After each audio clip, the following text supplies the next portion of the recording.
क्या बिना पंख के पक्षी उड़ सकते हैं? जानिए विज्ञान की रोचक सच्चाई। पक्षियों के उड़ने की सबसे बड़ी खासियत उनके पंख होते हैं। लेकिन क्या आपने कभी सोचा है कि कोई पक्षी बिना पंख के कैसे उड़ सकता है? यह सवाल अक्सर लोगों के मन में आता है और इस पर वैज्ञानिक दृष्टिकोण से जानना दिलचस्प होता है। दरअसल पंख पक्षियों के उड़ान का मुख्य आधार है। पंखों के बिना उड़ना असंभव है, क्योंकि पंख ही हवा में उड़ने के लिए आवश्यक बल, लिफ्ट और संतुलन प्रदान करते हैं।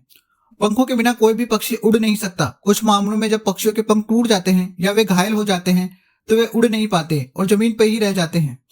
हालांकि प्रकृति में कुछ ऐसे जीव जरूर हैं जो उड़ने की क्षमता नहीं रखते, जैसे काकातुआ और पेंगुइन। ये पक्षी अपने पंखों का इस्तेमाल उड़ान के लिए नहीं बल्कि तैराकी या संतुलन के लिए करते हैं। लेकिन यह भी सही है कि इनके पास पंख होते हैं, बस वे उड़ने में सक्षम नहीं होते। इसलिए बिना पंख वाला कोई पक्षी उड़ नहीं सकता। यह एक विज्ञान संगत तथ्य है जो पक्षियों के शरीर की रचना और उड़ान तंत्र पर आधारित है।